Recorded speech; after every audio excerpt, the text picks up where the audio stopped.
श्री नवनाथ कथासार अध्याय 12वा. जालंधरला अग्नीने त्याच्या जन्माची सर्व हकीकत इत्तंभूत सांगितली. त्यानंतर तो म्हणाला, बाळा, तुझी अपुरी राहिलेली एखादी इच्छा सांग, मी ती पूर्ण करेन. तेव्हा जालंधर त्याला म्हणाला, खरं सांगू का, मला कोणतीही इच्छा नाही. मात्र कित्येक लोक जन्माला येतात आणि काहीही न करता मरण पावतात. असं माझ्या बाबतीत होऊ नये. मी हा मनुष्यदेह धारण केलेला आहेच, तर मी काहीतरी उज्ज्वल करावं, जन्माचं सार्थक होईल असं काहीतरी करावं. माझ्या कार्याने माझी अजरामर कीर्ती होईल, त्रिभुवनात माझा संचार असेल, असं काहीतरी माझ्या हातून व्हावं, असं मात्र मनापासून वाटतं. जालंधरचे हे बोलणे अग्नीला मनापासून आवडले. त्याने आपले अक्राळ विक्राळ वाटणारे भयानक रूप आवर्ते घेतले. त्याने जालंधरला उचलून आपल्या खांद्यावर बसवले. अग्नी जालंधरला घेऊन दत्तात्रय जेथे होते तेथे गेला. त्याला पाहून दत्तात्रयांना आनंद झाला. दत्तात्रयांनी त्या दोघांचे स्वागत केले. त्यांना आसनावर बसण्यास सांगितले.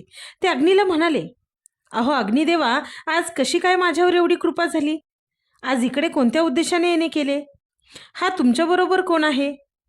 तेव्हा अग्नीने सांगायला सुरुवात केली. तो म्हणाला, नवनारायणांपैकी अंतरिक्ष ऋषीने जालंधर नावाने जन्म घेतला आहे. तोच हा जालंधर होय.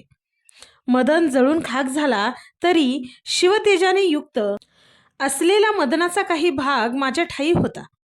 बृहद्रवा राजा जेव्हा सोमयाग करीत होता, तेव्हा ते शिवतेज अंतरिक्ष ऋषींच्या जीवांशासह यज्ञकुंडातून मी बाहेर टाकले. तोच हा बालक आहे. उपनयन झाल्यावर विवाहाची गोष्ट काढताच राजाकडून तो पळून आला आहे. एका घनदाट अरण्यात त्याची व माझी भेट अगदी योगायोगाने घडली. जगात कायमस्वरूपी कीर्ती होईल, आजन्म नाव राहील, असं काहीतरी करण्याची त्याची इच्छा आहे. त्यासाठी मी त्याला आपल्याकडे घेऊन आलो आहे. आपल्या पायाशी मी त्याला सोडतो. त्याच्या हातून आपण अजरामर कार्य करून घ्यावे. दत्तगुरूंना ते ऐकून आनंद झाला. ते म्हणाले, वा, उत्तम बाळा, मी तुला सर्व विद्या जरूर शिकवेन, पण माझी एक अट आहे. तुला हे सर्व शिकण्यासाठी 12 वर्ष माझ्याकडे राहिले पाहिजे. राहशील का तू माझ्याकडे? आहे का तुझी तशी तयारी? जालंधरने तत्काळ हो म्हटले. अग्नीनेही त्याला आपली संमती दिली. लगेच अग्नीने त्या दोघांचा निरोप घेतला. तेव्हापासून जालंधर दत्तात्रयांजवळ राहू लागला. त्यांनी त्याला आपल्या मांडीवर बसवले. त्याच्या कानात दीक्षेचा मंत्र उच्चारला आणि त्याला अद्वैताचा बोध केला. त्या दिवसापासून पुढे दत्तांनी जालंधरला कायम आपल्याजवळ ठेवले. दररोज सकाळी भागीरथी नदीत स्नान करावे, स्नानानंतर विश्वेश्वराचे दर्शन घ्यावे, कोल्हापुरामध्ये भिक्षा मागावी व पांचालेश्वरी जेवण करावे आणि माहूरगडावर रेणुका मातेच्या मातापुरीमध्ये रात्रीची झोप घ्यावी, असा दत्तात्रयांचा नित्यक्रम होता. त्यामध्ये त्यांनी आता जालंधरलाही सामावून घेतले. 12 वर्षाच्या काळात त्यांनी जालंधरला शस्त्रास्त्रे, वेद, शास्त्रे, विद्या व कला यांचे संपूर्ण ज्ञान दिले. या विद्या संपन्नतेनंतर दत्तात्रयांनी त्याला सर्व देवतांची दर्शने घडवली आणि त्याच्याकडून वरदाने देवविली. अशा प्रकारे दत्तात्रयांनी जालंधरला पूर्ण शिक्षण दिले. त्यानंतर त्यांनी अग्नीला बोलवले. त्या अग्नीला म्हणाले, अग्निदेवा, हा तुझा पुत्र जालंधर आता सर्व विद्यायुक्त झाला आहे. आता तू त्याचा स्वीकार कर. हे ऐकून अग्नीला अत्यानंद झाला. त्याने तेथून जालंधरला आपल्यासोबत नेले. पूर्वी मच्छिंद्राने सर्व देवता प्रसन्न व वश करून घेतल्या होत्या. त्याप्रमाणे अग्नीने जालंधरलाही त्या देवता प्रसन्न व वश करून दिल्या. त्यानंतर अग्नीने त्याला बद्रिकाश्रमात नेले. तेथे त्याला 12 वर्ष तप करण्यास सांगितले. अग्नीच्या सूचनेवरून जालंधरने बद्रिकाश्रमात अतिशय कठोर तप केले.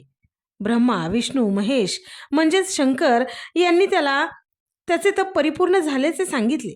पूर्ण सिद्ध झालेल्या जालंधरला व त्याचा पिता अग्निदेवाला शंकराने 3 दिवस आपल्याकडे ठेवून घेतले. त्यावेळी त्यांनी अनेक विषयांवर चर्चा केल्या.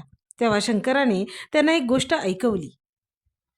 शंकराने अग्नी, जालंधर या पिता पुत्राला सांगितले, ब्रह्मदेवाला सरस्वती नावाची एक सुंदर कन्या होती. 12 वर्षाची झाली असताना तिने एकदा नाना प्रकारची शृंगार साधने केली होती. त्यामुळे तिच्या सौंदर्यात आणखी भर पडली होती. तिचे सौंदर्य पाहून ब्रह्मदेवाचा काम उफाळून आला. तो सरस्वतीला पकडण्यासाठी धावला. सरस्वतीला आपल्या वडिलांची कामवासना समजली. अनर्थ घडू नये म्हणून त्रैलोक्यात ती वेगाने पळत होती. तिच्या मागे पळताना ब्रह्मदेवाचे वीर्यपतन झाले. हिमालयात एक दिग्गज झोपलेला होता. त्याच्या कानात ते वीर्य पडले. ब्रह्मदेवाला स्वतःचीच लाज वाटली. लगेच तो भानावर आला. पण व्हायचे ते होऊन गेले. कन्येकडे पित्याचे मन आकृष्ट होणे ही काही योग्य गोष्ट नाही. या चुकीच्या गोष्टीतून ब्रह्मदेवाचे वीर्य दिग्गजाच्या कानात पडले. त्यात प्रबुद्ध नारायणाने संचार करून मनुष्य रूपाने देह धारण केला आहे. तू आता त्याला तेथून बाहेर काढ. कानातून जन्मल्यामुळे सर्वजण त्याला कानिपनाथ म्हणतील. तू त्याला आपला शिष्य कर. त्याला तुझ्यासारखे सर्व विद्या संपन्न बनव. शंकराची ही अजब गोष्ट ऐकून जालंधर व अग्नी त्याला म्हणाले, हे सगळे अद्भुत आहे, अपूर्व आहे. पण जर तो दिग्गज झोपलेला असेल तर त्याला कसे उठवायचे? त्या मुलाला कानातून बाहेर कसे काढायचे? आणि सर्वात महत्त्वाचे म्हणजे तो दिग्गज कोठे आहे? आम्ही तो कसा ओळखायचा? तेव्हा शंकराने सांगितले, चला मी तुमच्याबरोबर येतो, म्हणजे तुमच्या सर्व शंकांचे निरसन होईल. असे बोलून शंकर त्या दोघांना घेऊन हिमालय पर्वतावर आले. तेथे तो दिग्गज झोपलेला नव्हता, तर इकडून तिकडे जात येत होता. शंकराने त्या दोघांना दुरूनच तो दिग्गज दाखवला. दिग्गज दाखवल्यानंतर शंकर त्या दोघांना म्हणाले, तो दिग्गज मोठा भयानक आहे, चंचल आहे. भूमीवर स्थिर राहण्याचा त्याचा स्वभाव नाही. आपण जवळ गेलो तर तो गोंधळ घालेल. तेव्हा मध्येच शंकराला थांबवत जालंधर त्यांना म्हणाला, देवादिदेवा, मला थोड्याफार महासिद्धी प्राप्त झाल्या आहेत. आता आपण त्यांची शक्ती पाहावी. जालंधरने आपलं बोलणं आटोपतं घेऊन लगेच समोरच्या दिग्गजावर मोहनास्त्र व स्पर्शास्त्र सोडली. त्या दोन्ही अस्त्रांचा प्रभाव जबरदस्त होता. तो दिग्गज लगेच जागेवर थांबला. त्याच्या हालचाली स्थिर झाल्या. त्याचा संचार थांबला. तो एका जागेवर निमूटपणे उभा राहिला. तो दिग्गज शांत झाल्याचे पाहून जालंधर, अग्नी व शंकर अत्यंत हळूवारपणे त्याच्यापर्यंत पोहोचले. जालंधर त्या दिग्गजाच्या अगदी कानाजवळ गेला. तेथे जाऊन तो हाका मारू लागला, अरे प्रबुद्ध नारायणा, हे कानिफा, हे ब्रह्मदेव पुत्रा, मनुष्यदेह अंगीकारून तू या दिग्गजाच्या कानात आला आहेस ना? चल बाहेर ये, लवकर बाहेर ये. अग्निदेव, शंकर व मी अंतरिक्ष म्हणजेच जालंधर तुला बोलवत आहे. तुला खूप मोठे कार्य करायचे आहे. हे कार्य तुझी वाट पाहत आहे. चल आता, अधिक उशीर न करता लवकर बाहेर ये पाहू. त्याचे हे बोलणे हत्तीच्या कानात असलेल्या तरुणाने ऐकले. त्यामुळे त्याने बाहेर डोकावले तर त्याला तेथे शंकर दिसले. अग्नी व जालंधर हे तिघेजण दिसले. लगेच त्याने तिथून तिघांना हात जोडून नमस्कार केला. जालंधरने आपले हात उंच करून त्या 16 वर्षाच्या अत्यंत तेजस्वी असणाऱ्या तरुणाला खाली घेतले. या सर्व काळात स्पर्शास्त्रामुळे हत्तीने क्षणमात्रही हालचाल केली नाही. कानिफाने खाली उतरल्यावर परत एकदा तिघांना नमस्कार घातले. शंकराने जालंधरला कानिफनाथाला अनुग्रह देण्याची आज्ञा केली. अग्नीनेही शंकराला पाठिंबा दिला. जालंधरने शंकराची आज्ञा पाळली. त्याने प्रथम आपल्या गुरूंना मनपूर्वक वंदन केले आणि कानिफनाथाच्या कानात गुरुमंत्राचा उच्चार केला. त्यामुळे कानिफचे सर्व अज्ञान दूर झाले. त्याला अद्वैत ब्रह्माचा साक्षात्कार झाला. त्याच्या शरीरात अष्टसात्विक भाव प्रकट झाले. त्यानंतर शंकर, अग्नी, जालंधर व कानिफ हे चौघेजण बद्रिकाश्रमात गेले. तेथे दत्तात्रयांनी तुला दिलेली विद्या परंपरेने कानिफाला प्राप्त करून दे अशी आज्ञा अग्नीने आपल्या पुत्राला केली. जालंधरने होकाराचे वचन देताच अग्नी लगेच गुप्त झाला. पण शंकर मात्र आणखी 6 महिने तेथेच राहिले. कानिफला दत्ताने शिकवलेली सर्व विद्या जालंधर योग्य प्रकारे देतोय की नाही हे शंकर पाहत होते. जालंधरने कानिफाला सर्व अस्त्रे दिली, मात्र संजीवनी विद्या व वाताकर्षण मंत्र सांगितला नाही. कारण अद्यापही कानिफावर त्याचा पूर्ण विश्वास बसलेला नव्हता. तेव्हा शंकर त्याला म्हणाले, जालंधर, अस्त्रविद्येच्या सर्व देवता कानिफाला वश करून दे. शंकराने सांगितले म्हणूनच लगेचच सप्तलोक व सर्व पाताळातील देवतांना जालंधरने बोलवले. त्याप्रमाणे सर्व देवता आल्या. जालंधर सर्वांना मनोभावे नमस्कार करून म्हणाला, देवतांनो, मी कानिफाला सर्व विद्या दिल्या आहेत. आपण सर्वांनी त्यांच्यावर कृपा करून त्याला वरदाने द्यावी ही विनंती. तेव्हा दैवते त्याला म्हणाली, अरे, आम्ही दत्तगुरू आणि अग्नी यांना घाबरून तुला वरदाने दिली. वरदाने काय वाटेवर पडली आहेत असे तुला वाटते काय? तुझ्यासारख्या गोसावड्याचे हजारो शिष्य होतील. त्या प्रत्येकाला आम्ही वश व्हायचे काय? वरदाने द्यायची काय?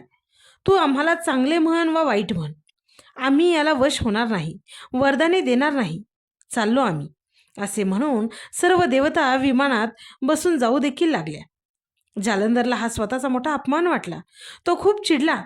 लगेच त्याने चिमूटभर भस्म घेतले व वातास्त्र मंत्र म्हणून ते त्यांच्या दिशेने फेकले. त्यामुळे विमाने गरगर फिरू लागली. त्याला प्रतिकार करण्यासाठी विमानातून गंधर्व, देव व देवता यांच्यावर बाणांचा वर्षाव करू लागले. तर ते सर्व बाण त्याने अडवून तोडून टाकले. म्हणून देवतांनी त्याच्यावर अस्त्रांचा मारा केला, पण जालंधरने ती अस्त्रे देखील त्यांच्यावरच परत उलटवली. आपली अस्त्रे नाकाम ठरल्याचे पाहून त्यांनी जालंधरचा पिता अग्नीवर हल्ला करून त्याला संपवायचे ठरवले. ही गंमत पाहून शंकर व हरी हसत होते. देवतांनी पटापट आपली विमाने पृथ्वीवर उतरवली. सर्व देव एकदम जालंधरवर सशस्त्र चालून गेले. तेव्हा जालंधरने न डगमगता त्यांच्यावर कामिनी अस्त्र व त्या पाठोपाठ लगेच कामास्त्र सोडले. त्यामुळे रंभेपेक्षाही सुंदर दिसणाऱ्या अनेक स्त्रिया निर्माण झाल्या. त्यांना पाहून देव मोहात पडले, त्यांच्या मागे लागले व त्यांच्यासोबत प्रणय क्रीडा करू लागले. स्त्रियांनीही त्यांना व्यवस्थित चकवले. त्या देवांना रानात घेऊन गेल्या. त्या स्त्रिया खऱ्या नव्हत्या, तर जालंधरने मायेने निर्माण केलेल्या होत्या. त्या सर्व सुंदर स्त्रिया बद्रिका वनातील दाटीवाटीत मोठ्या प्रमाणात असणाऱ्या बोरांच्या झाडाच्या पलीकडे गेल्या. देवांचे देहभान कधीच हरपले होते. देवही त्यांच्या मागोमाग तिकडे धावले. तेव्हा बोरांच्या झाडांचे काटे लागून फांद्यात देव अडकून पडले. त्याच वेळेस जालंधरने स्पर्शास्त्र सोडले. त्यामुळे देव त्या झाडांना चिकटून राहिले. वाऱ्यामुळे फांद्या हलू लागल्या, त्याबरोबर देवही हलू लागले. त्यामुळे बघणाऱ्याला पक्ष्यांच्या घरट्याप्रमाणे किंबहुना वटवागळाप्रमाणे ते दृश्य वाटत होते. शंकर व हरी ही गंमत पाहत होते. देवांना या अवस्थेत पाहून त्यांना हसू आले. खूप दिवसात अशी गंमत पाहिली नव्हती, अशी कबुली दोघांनी एकमेकांना दिली. त्याचवेळी त्या मायावी स्त्रियांनी देवांच्या अंगावरचे कपडे उतरवले आणि त्या कपड्यांचा मोठा ढीग जालंधरजवळ आणून ठेवला. तेव्हा जालंधरने कानिफाला इशाऱ्याद्वारेच देवांना कपडे पुन्हा नेसवण्यास सांगितले. गुरु आज्ञेप्रमाणे ते कपडे घेऊन कानिफ देवांजवळ गेला. देवांना कपडे घालताना तो म्हणाला, माझ्या गुरुने तुमची ही अवस्था केल्याचे मला पाहवत नाही, म्हणून मी तुम्हाला कपडे घालतो.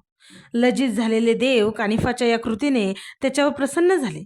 तेवढ्यात तो पुढे म्हणाला, तुम्हाला मी कपडे घातल्याचे कृपा करून माझ्या गुरुला सांगू नका बरं का. त्यामुळे तर देव त्यावर अजून खुश झाले आणि कानिफाला सर्व वरदाने देण्यास ते लगेच तयार झाले. जालंधरला शरण गेल्याशिवाय यातून आपली सुटका होणार नाही हे एव्हाना त्यांच्या लक्षात आले होते. कानिफाला देवांनी वरदान देण्याचे कबूल केल्यामुळे जालंधरने विभक्तास्त्राचा वापर करून देवांना बोरीच्या झाडापासून मुक्त केले. पटापट खाली उतरून आपापली वस्त्रे सावरत सर्व देव जालंधरजवळ आले. नम्रपणे त्यांनी त्याची माफी मागितली. कानिफला देवांनी सर्व वरदाने दिली. जालंधरला शाबरी विद्येला सहाय्य करण्याचे वचन दिले. त्यानंतर जालंधरने कामिनी अस्त्र, कामास्त्रही मागे घेतली. त्यामुळे देवदेवता आपापल्या विमानात बसून स्वस्थानी रवाना झाले. फलश्रुती. या अध्यायाच्या नित्य पठनाने वा श्रवणाने देवतांचा क्षोभ वा कोप दूर होईल. सर्व देवता सुख देतील, अनुग्रह करतील.